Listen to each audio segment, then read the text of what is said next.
coming as advertised here. I'm not going to talk much about AI. So is everybody sick of hearing about AI?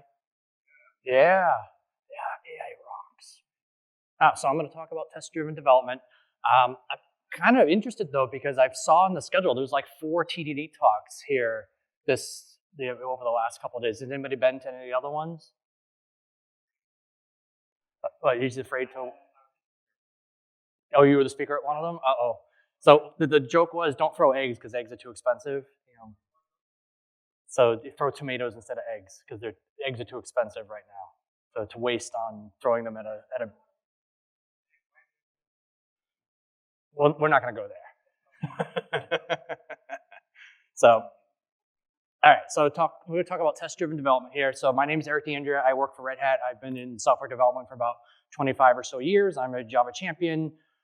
Even before Red Hat, I worked mostly in financial services and insurance industries, and I was always a proponent and involved in open source software.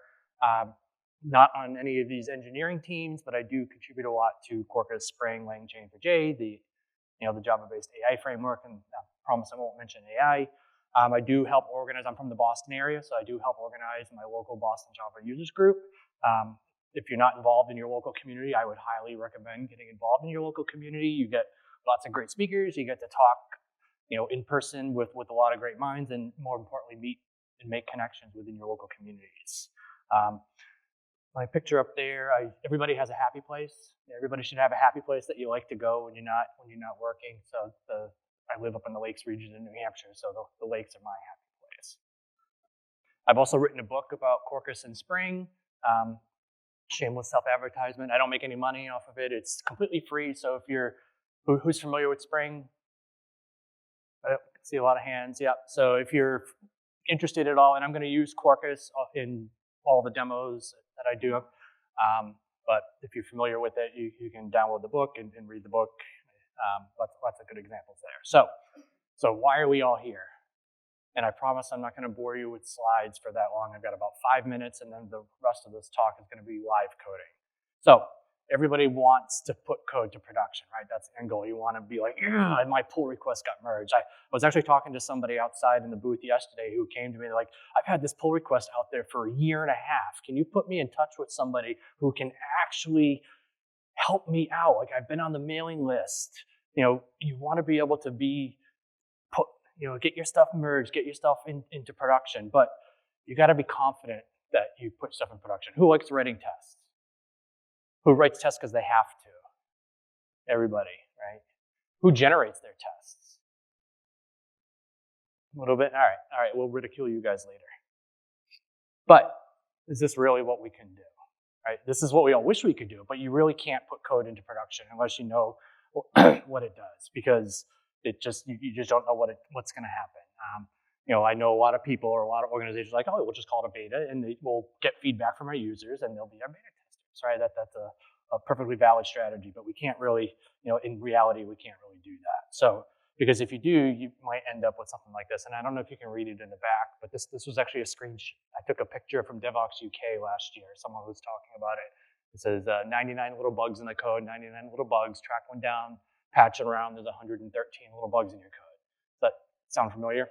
You make one change and you break something else because you didn't have good tests. But then you try to pass it off onto the business, say, hey, you're using it wrong, or it's a feature, right? You're just not doing it the right way.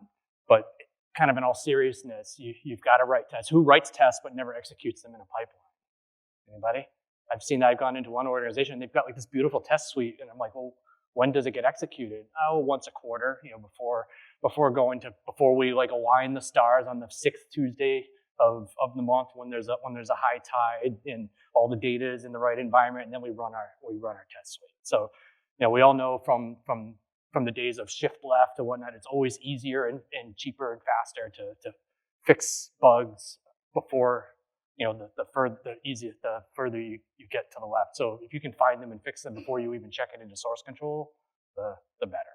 And so having tests and actually running the tests is super important. But then everybody loves flaky tests, right? You write the tests and then sometimes they work, sometimes they fail. And it's like, oh, so you start to disable them. And so your tests speed up, but your coverage goes down because you just start disabling your tests. But then it kind of brings you back to the beginning of the cycle. Well, if I'm writing these tests and then they start to get flaky and I start disabling them, well, why am I writing them in the first place, right? That just seems like a lot of wasted effort. Because sometimes they're hard. Tests can be hard to write. Sometimes they're easy to write, but you definitely want to have them. Which kind of brings you back to the beginning of the conversation where your code doesn't work and you really don't understand why. Has anybody written code before and then you write a test and the test helps figure out why the code doesn't work? Because you kind of stare at the code and it's like, I'm sorry, I'm on video, I can't use the typical 4-letter words. We're like, why the heck don't these things work? And then you write a test that shows like how it should behave and now like, oh, that kind of makes sense. Or more importantly, you inherit some code and it does work and you really can't figure out why. So then you write a test and it's like, oh, that kind of makes sense. Now I understand why that code works. Or you ask like ChatGPT or something how the code works and maybe it tells you, maybe it gives you the right thing and you take it on blind faith that what ChatGPT tells you is the truth and you go on with your life, right? So, the whole point here is we need to write tests. It's in our jobs. We're developers. We wear different hats. So writing tests is something that we have to do. But it doesn't have to be hard.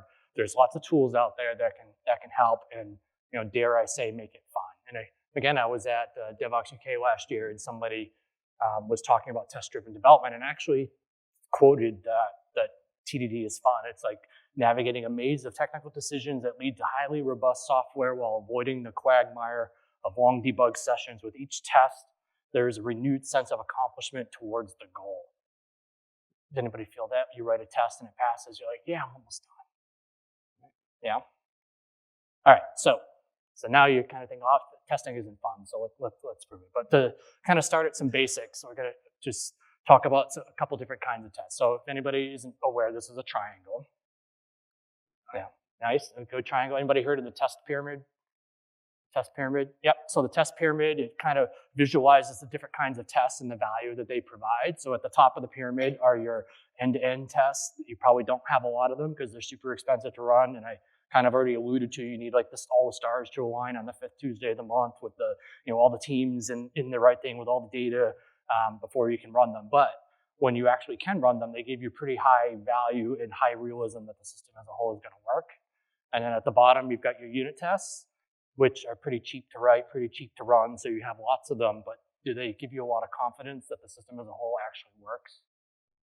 That's a question. Not really. Anybody ever have all their unit test passes and you put it to production and the thing breaks? Yeah, right. So then in the middle, you have these things that we call integration tests. And if you ask somebody as old as I am, 20 years ago, what an integration test was, you might say, oh, if you make any kind of network request out of your test, then it's an integration test. Well, today things have kind of changed a little bit and these lines start to get a little bit blurred. Things like who uses test containers? Anybody use test containers? Tools like test containers, Spring, Mocking, Quarkus, all these different tools have come along and they kind of start to break the mold and mesh where these lines are as to what kinds of tests constitute as what. I kind of like who writes, especially with a database, a test where you make a database call, but you use like H2 or HSQL in your test, and then you use like MySQL in your dev environment, and then you use Oracle, SQL Server, PostgreSQL, whatever in production, right?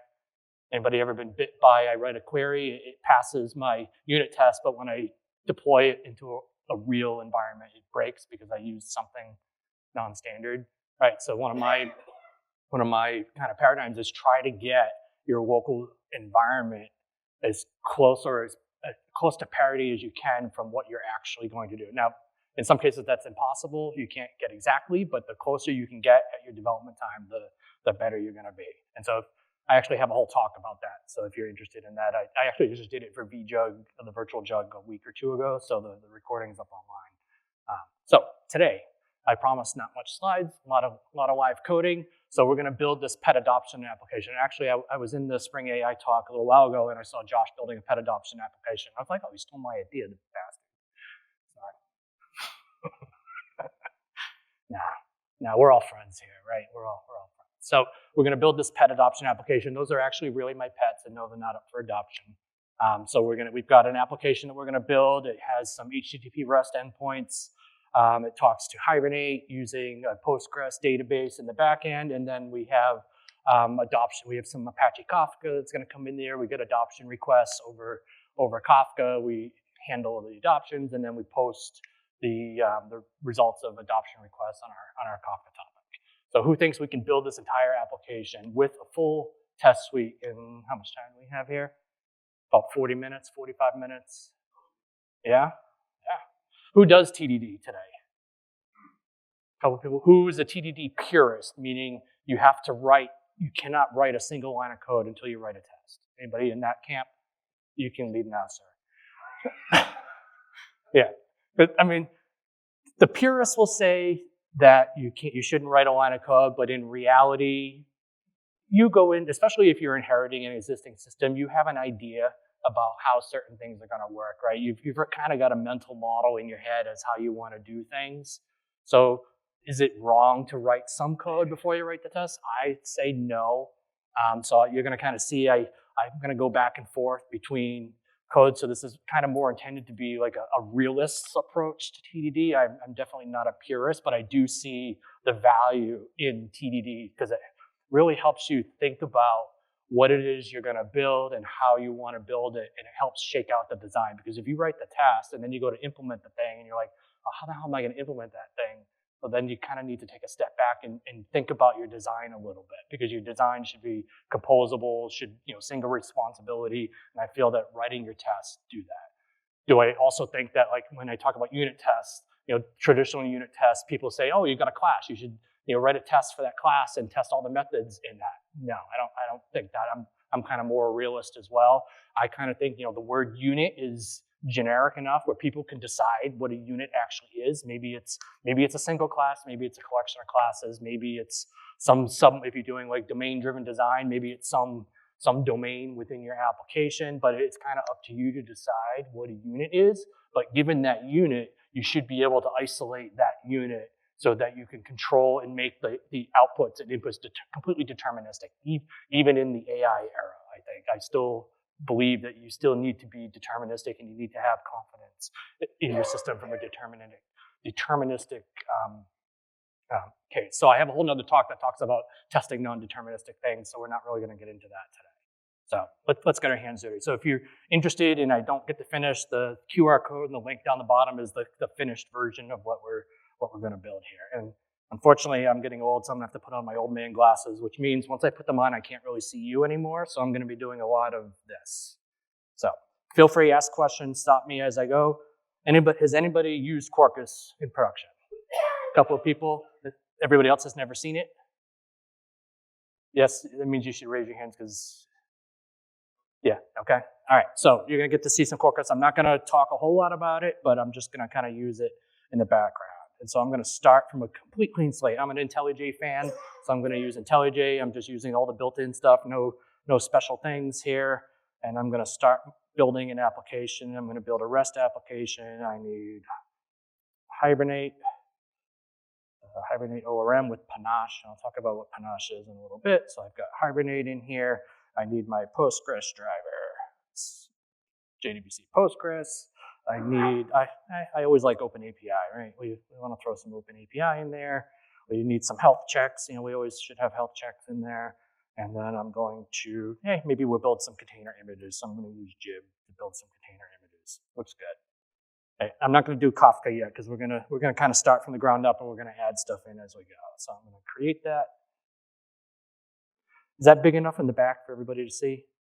Yeah? Okay. All right, so we got that built. So the first thing I need to do is I need to add a couple extra things into my POM. Let's see here. I'm going to go and I'm going to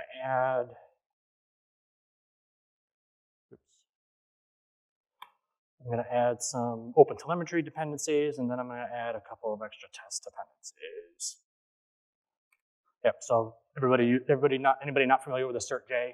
The CertJ is like the best testing framework that's out there. If you're not using it, you should use it. Rest Assured is a testing framework for testing RESTful endpoints. You can use it in Spring, Quarkus, plain old Java. It's pretty good. So we're going to do that. And then I need to go into my application properties file and just add a couple of stuff in here, some base level stuff. So in case we decide to build container images, I'm setting a base image. Quarkus has this thing called continuous testing that I'll talk about in a little bit. So I'm just enabling it by default and setting some log debug levels. Nothing too crazy here. So then I'm going to start Quarkus in its dev mode. So if you're not familiar with Quarkus, the dev mode is something that allows you to iterate and develop your code really fast, and you never really have to restart your application. You can do really complex refactorings, add dependencies, remove dependencies, rename stuff, and you really never have to restart the dev mode. So like when I'm developing, I start it up in the morning and I shut it down at night, and I do my work throughout the course of the day, and I never have to restart the thing. The other kind of interesting thing you might see here is this hibernate ORM is disabled because no JPA entities were found. That kind of makes sense because we don't have any code yet. But you also see this dev services for default data source Postgres started. So if I go over to another terminal, and I'm using Podman, but if you're using Docker, it doesn't matter.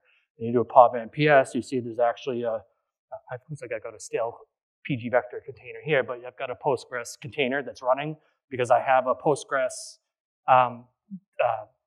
driver on my class path, and I haven't told it where Postgres is. So it says, I'll just go grab a Postgres container and I'll start it up for you, and I'll bind it to your application. And so if I go and Quarkus has this little console thing here, and if I hit the D key, it brings me to this dev UI thing, which is only available when you're running it in this dev mode. And every little dependency you have gets one of these little tiles that you can, whoever the provider of the dependency is can do different stuff. So like there's a health UI, there's a database viewer, there's Open API, Swagger UI is in here. I can just click it and do my Swagger UI stuff. And then there's, like, we call these things dev services, so you can see like it started a Postgres database and here's all the properties that it set. So let's start writing some code here. So I'm gonna start by writing some code, not by writing a test. Right? So I need my package here. We'll be super specific. com.example, right? So what I said no AI, I kind of lied a little bit. Anybody use AI tools in their IDEs at all? A couple of people. So I'm at an inflection point right now where I've had a tool for about a year and my subscription is ending. So I'm kind of piloting different tools to see, A, do I want to continue paying for it? Or B, if I do, which one that I want. I've kind of started to really like the IntelliJ tool. I find like as I'm typing, like the inline code that it's pre-generating for me is really good. But your mileage may vary based on what you're doing. So I'm going to use the tool to create a class. So I'm kind of OCD. All developers kind of have this little bit about how OCD they are. I like things a certain way. I like them to look a certain way. I like my methods a certain way. I like my spaces a certain way. It helps me read my code. So I came up with this prompt that tells it what I want it to do, and I'm going to ask it to go ahead and do it for me. And so it's going to say, here's my class. I'm just going to blindly say, yeah, looks good. And of course, it names it pet entity, even though it has the class pet. So it seems to do that all the time. So I'm going to rename it. But for the most part, it actually looks pretty good. So it generated, the entity with the table. I don't like the names that it uses. I'm just going to say pets SEQ. So anybody who use Lombok, like I get the question, you could use Lombok here. Lombok and I do not have a good relationship with each other. So I'm just going to leave it at that. Yeah, we've gotten into some battles sometimes, and so I am not a Lombok fan.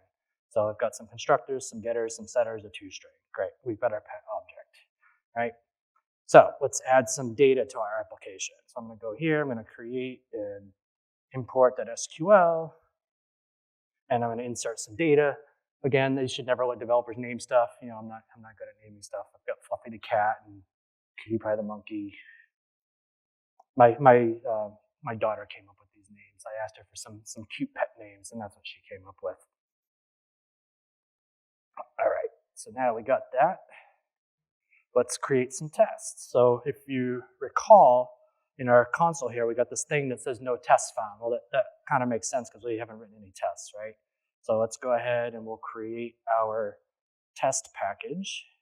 So there's test, example, com.example. Now I'm going to start at the bottom. I'm typically, like in everything in life, I'm a bottom-up person. Like I dive into the weeds before I get to the high-level stuff. So I'm going to, we're talking with Postgres. We know we've got to have some kind of thing that interacts with the database that kind of works with these pet objects that we just created, right? So I'm going to create a pet repository first, but I'm going to start by creating the pet repository tests first. So say pet repository tests. I've got my test class. I don't need it to be public. And the first thing I'm going to do is I'm going to say this is a Quarkus test because we want it to be Quarkusy.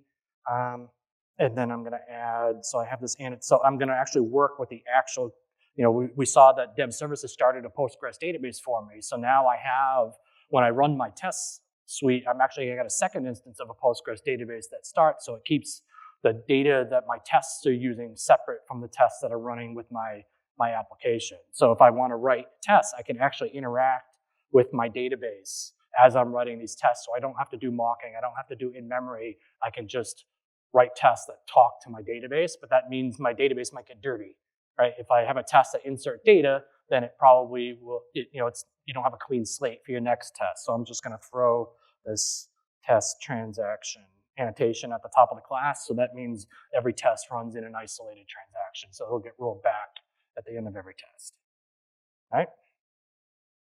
So we're going to inject, not inject mock, we're going to inject a pet repository, which doesn't yet exist. Totally, right? And then we're going to create some tests here. So I typically like to scaffold my tests in a way where I tend to do like a lot of negative testing, and I find negative tests almost more valuable than the positive tests because they, people don't necessarily think about, well, what if the right thing doesn't happen? How should my application behave? So I tend to write different tests that test both sides of it. So in this case, I'm going to have 4 tests. One that gets you're probably going to want a way to look up your pets by, like, show me all the cats that you have, show me all the dogs, the bunnies, the deer, or maybe not deer, but different types of pets. And maybe you have them and maybe you don't. So you test both sides of that. And then assuming I have a pet that wants to be adopted, I need to actually perform the adoption, which is probably a transaction in my database, or I need to assign an owner and whatnot. So I have, if I want to adopt a cat, maybe there is a cat or maybe there isn't a cat. I'm a cat person, so I like to use cats. So the first thing you notice, everything is red because we don't have this pet repository thing. So we're going to use IntelliJ to say, create me a class called pet repository. Again, no AI here whatsoever. I'm going to move this over to the side so we keep them side by side a little bit, make that smaller. So now I have this pet repository. We'll make it a bean. Application scope. So those who aren't familiar with CDI, context dependency injection, and those who are familiar with Spring, application scope is like singleton. It means there's just one instance in your application that's available. And then I'm going to have it implement this Panache repository. So Panache is a Quarkus thing that kind of looks like Spring Data. If you're familiar with Spring Data JPA, it kind of looks like that. It provides a repository abstraction on top of that. Now with the whole Jakarta data thing that's come out recently, there's been some internal discussion as to whether we actually need Panache anymore. And I think over time it's actually going to phase out and be replaced by Jakarta data. But this has been around since before Jakarta data existed. All right, so now I'm just going to insert some stub methods here. Oops. So I've got some methods that return stuff.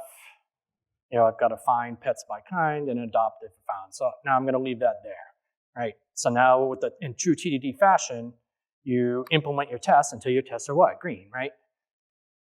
So if you notice, as soon as I hit save, it's already going in the background. It's starting up another Postgres database, and it's running my test and says, woo, all my tests pass. It's all green. Do I stop?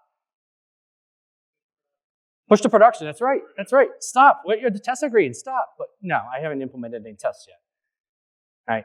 So let's test this one. So find pets by kind. So before every test, it's, I'm kind of, like I said, I'm kind of OCD. I like to verify that I'm starting from a clean slate. So before every test, I actually delete all the data and assert that it's empty. So do you have to do that? No, but that's just how I am. So now I can say, I'm going to say this pet repository. And the other thing the Panache repository gives me is, it looks like it's giving me Fido the dog, even though I've run this a million times and I always use cat, and IntelliJ is telling me I should have a dog. But it gives you all these CRUD operations, just kind of like a Spring Data JPA repository does. And I can say assert that find pets by kind, dog has one element. So this is why if you've never used assert.j, I love assert.j being able to do these kinds of assertions. So assert, because it returns a list, that it's not null. There's a single element there when I extract the name. And I also want pet get kind contains exactly Fido the dog, right? And now when I save it, you see it's running the tests in the background, and now the test fails, right? Yeah, sure.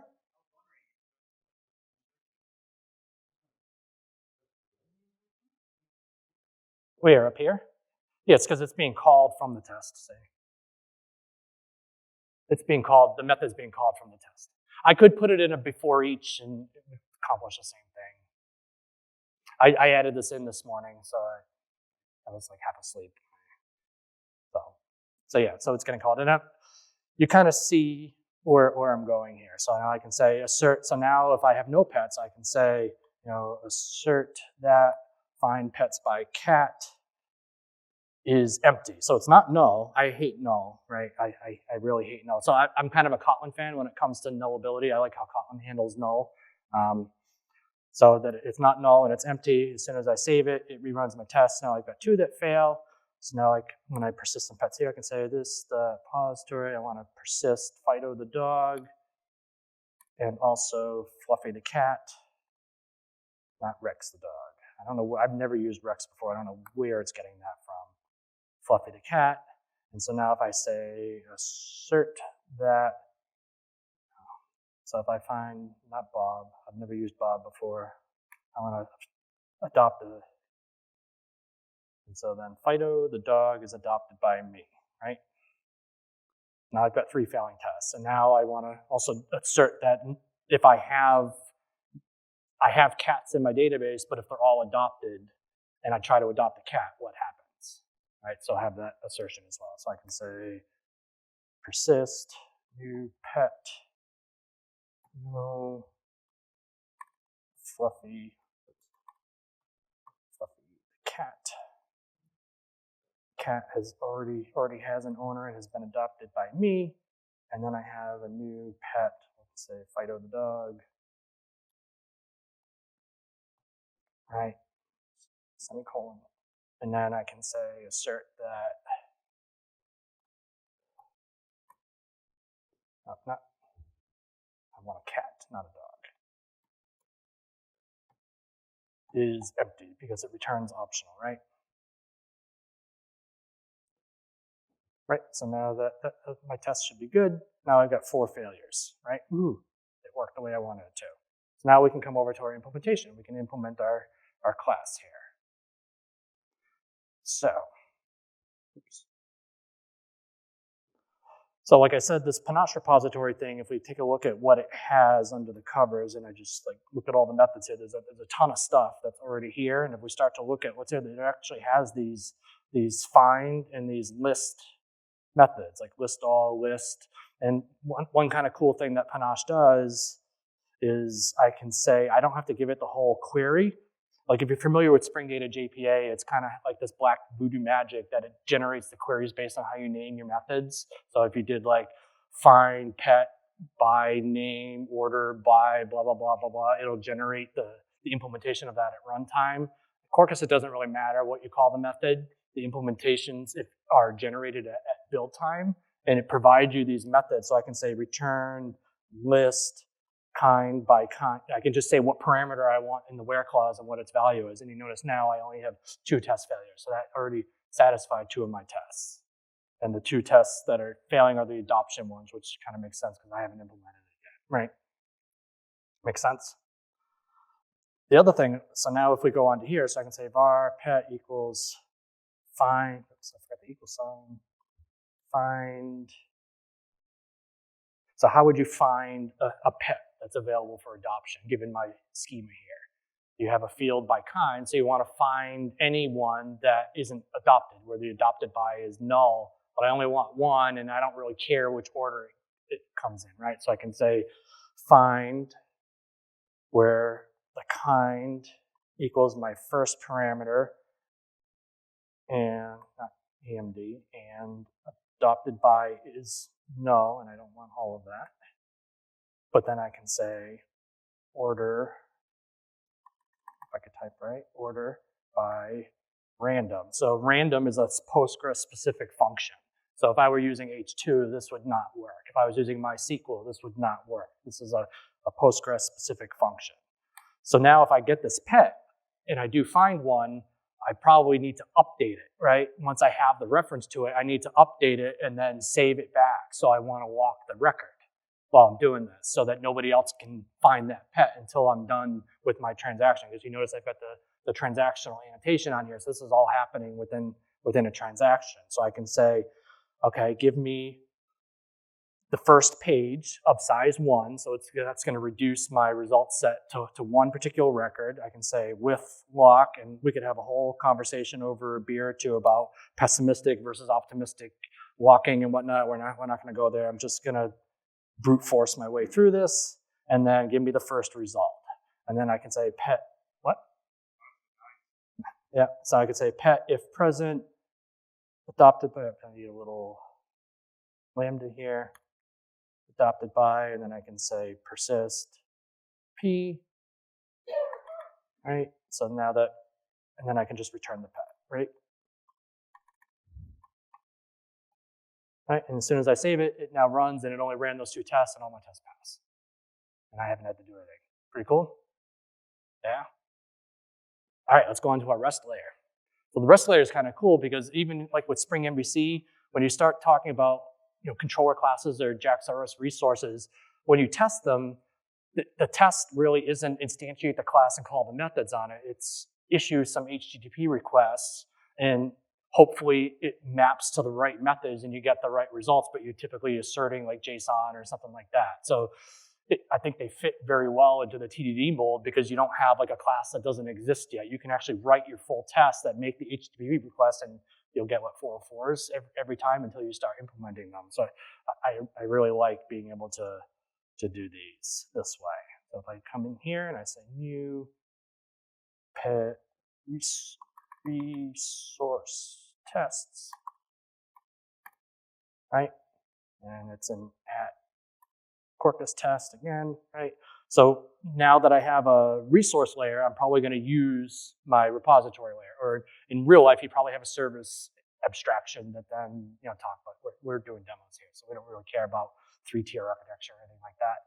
But in your test, you probably want to be under complete control of your dependencies. So you want to isolate your resource layer. So you where we have a database, you could wire in the database and control the data that way. You can use mocking.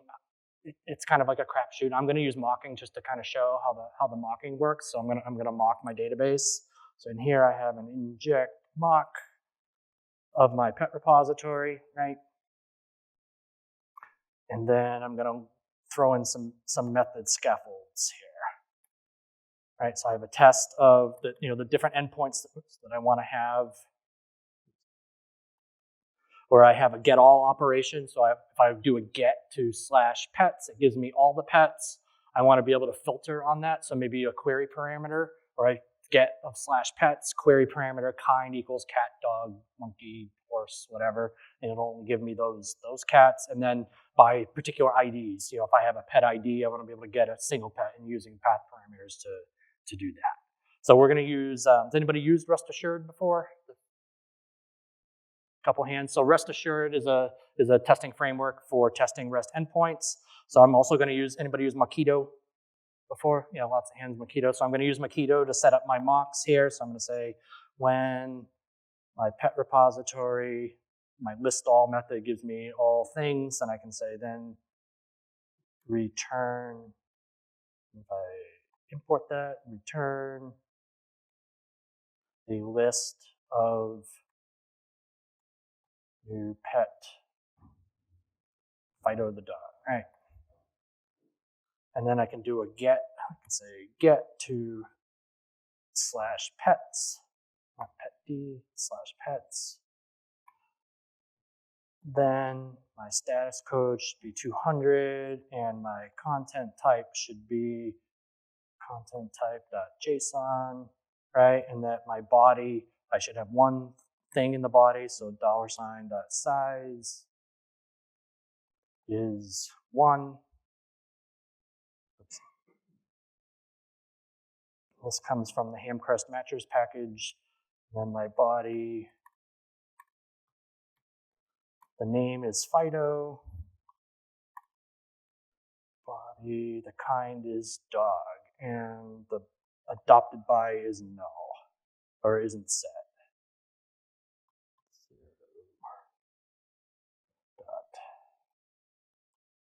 Adopted by blank or null string, right? And when I save that, it ran one test, and obviously it fails because, instead of 200, I got a 404, which kind of makes sense because I haven't implemented anything yet. And so rather than watch me implement all the other tests, I'm just gonna kind of throw it in there. You could do, and some people think like mock verification is too brittle. Some people like to use it. I kind of sit on the fence. It depends on what I want to do. You could do it here to verify that only a certain method on your mock was called. I'm not going to do it here, but you could if you wanted to. So I'm just going to fill this in here with the rest of the tests.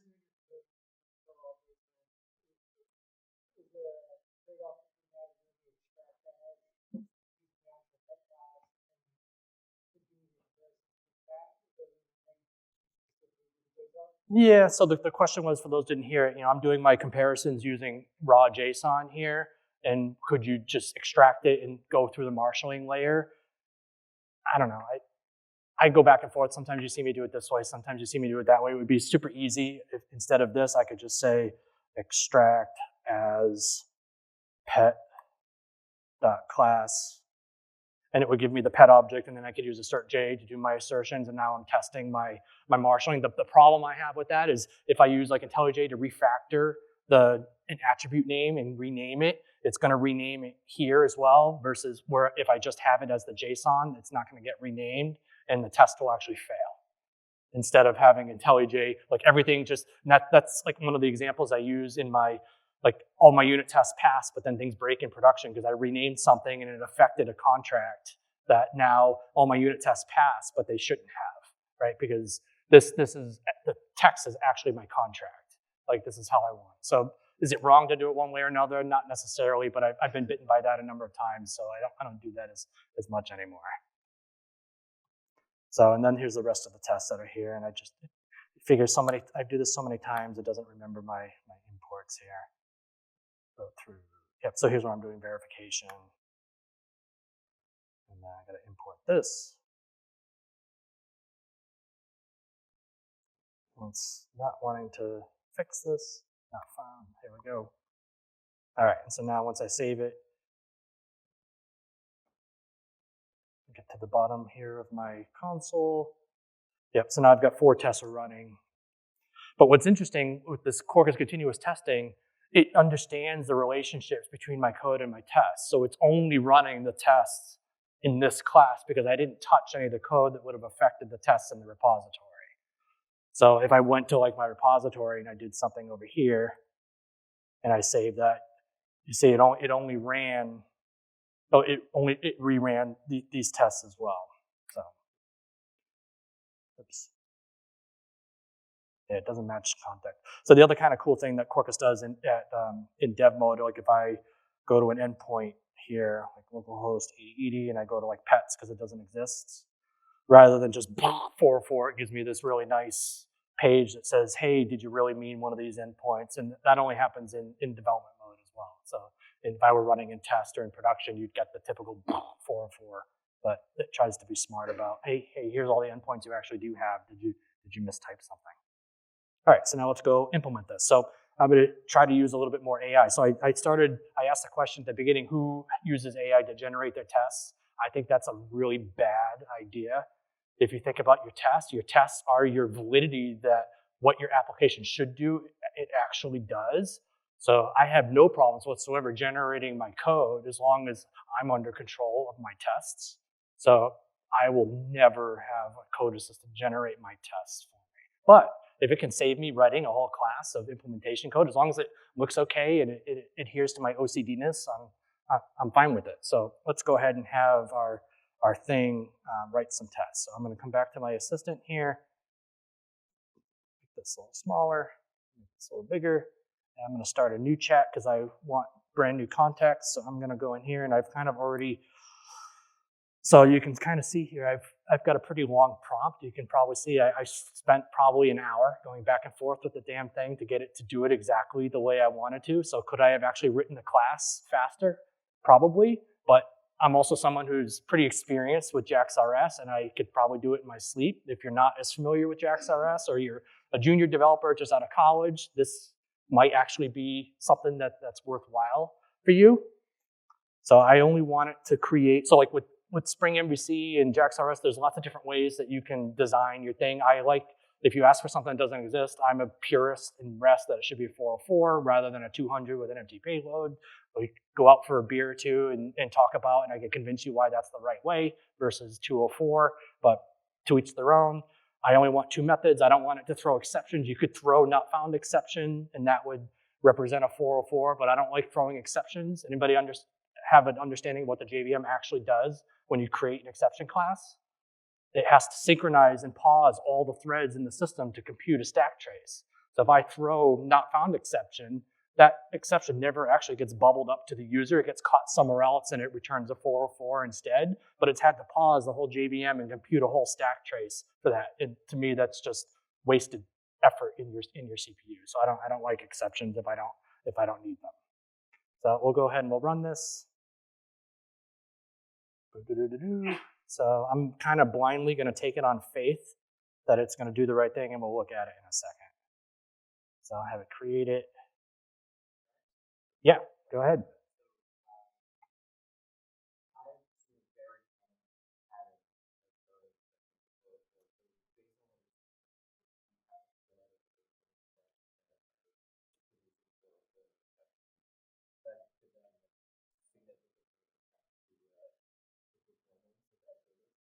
Yeah, so the question was, if you, like, I constantly, I do throw exceptions to trigger 404. If you have a flood of requests that all end up at 404s, could that severely impact your system?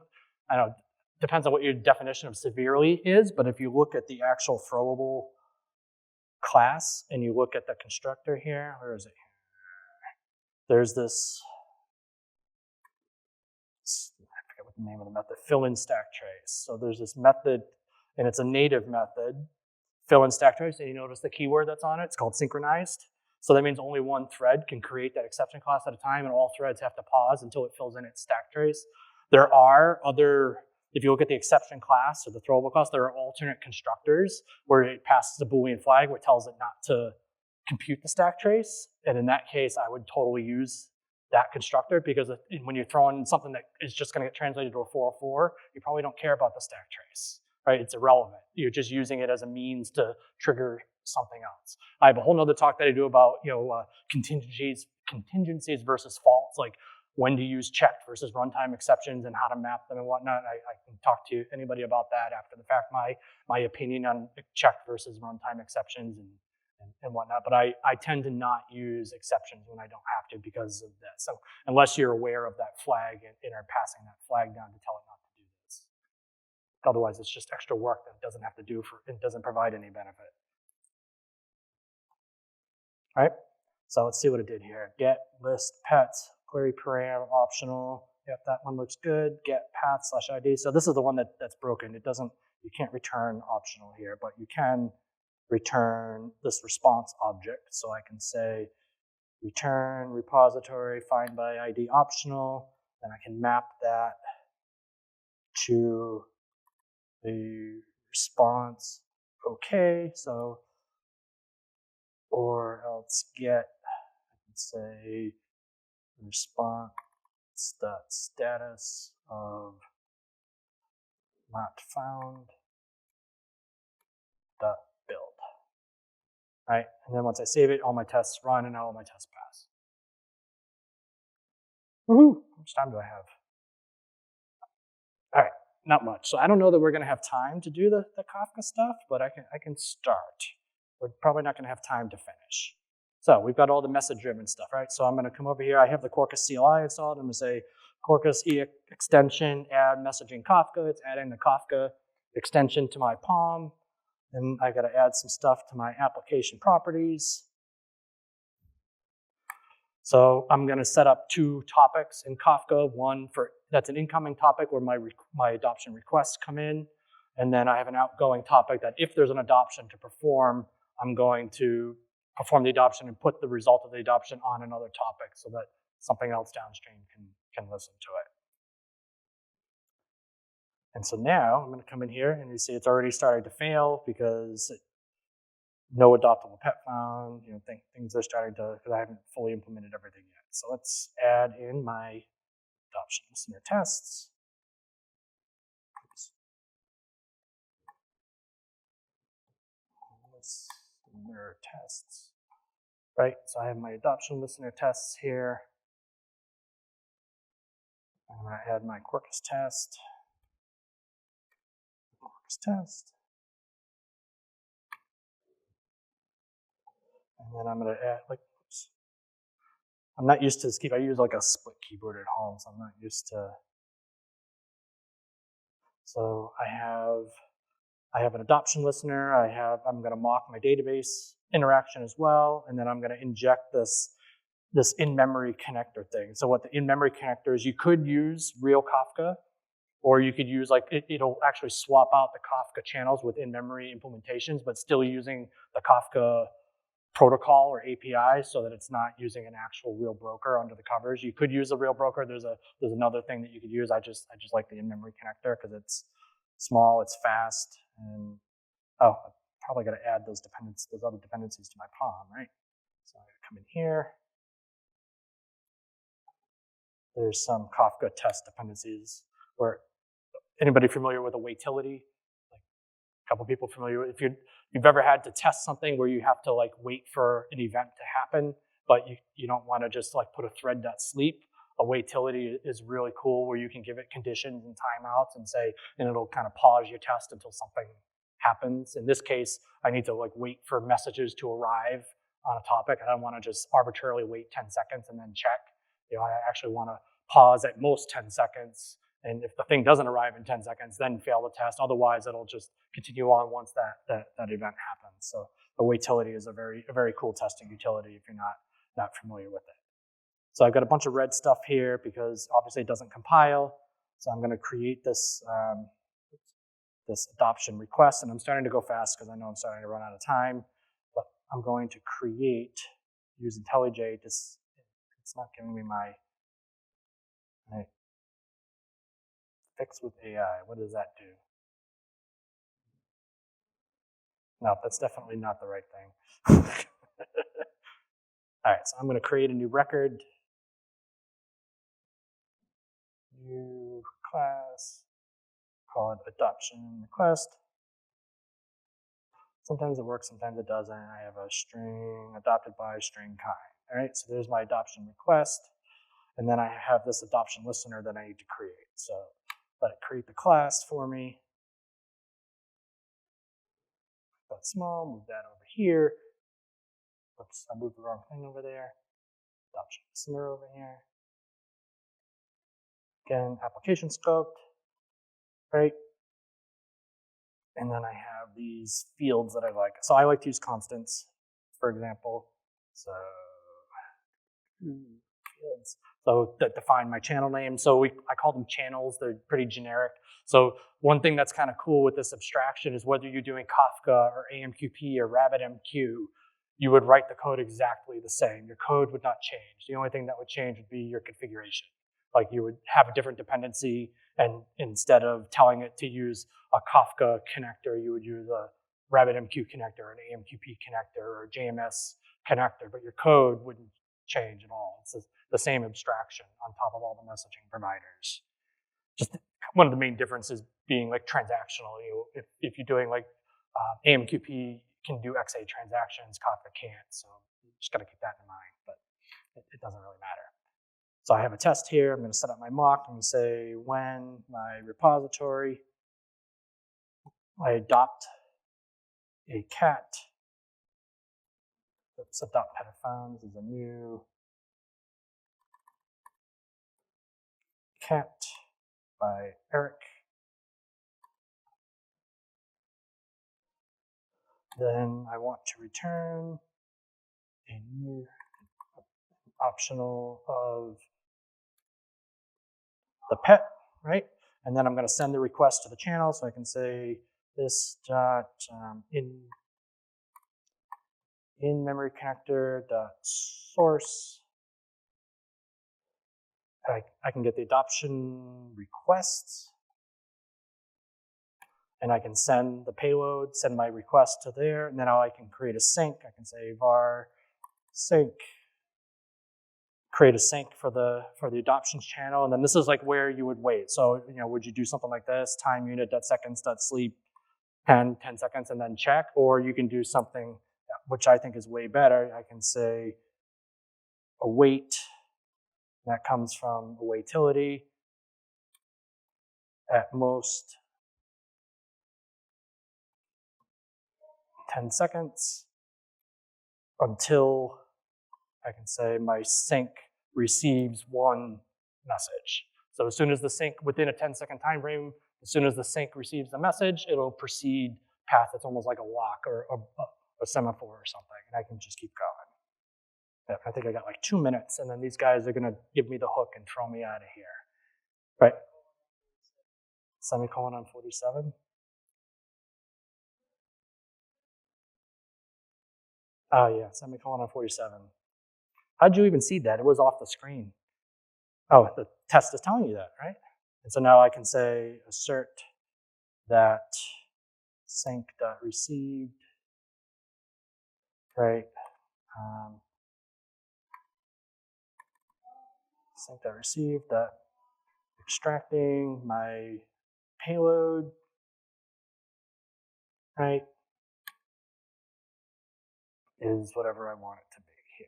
And I'm just going to kind of move on so I can get to the implementation. You kind of see where I'm going.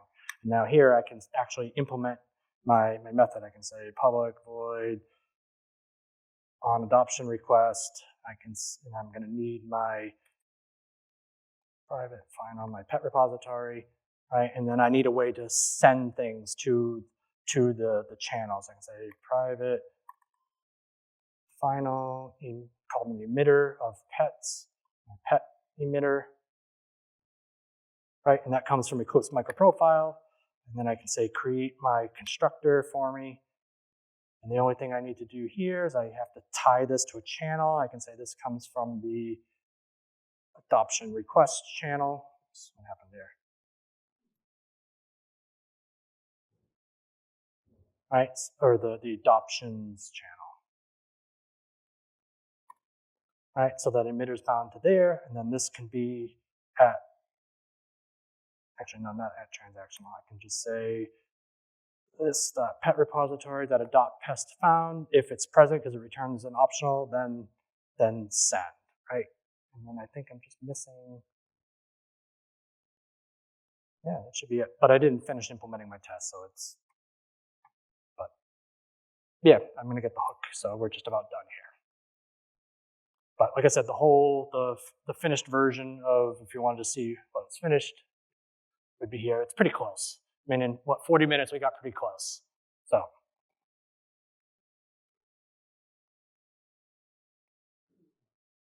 Maybe, maybe not. There we go. Yay, it works. All right.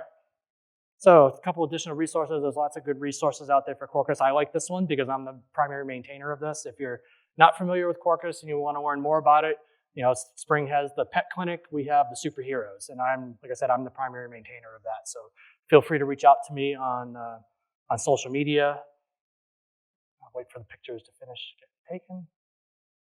And that's it. Oh, and the other thing I'll mention, you see my little social media handles down the bottom here.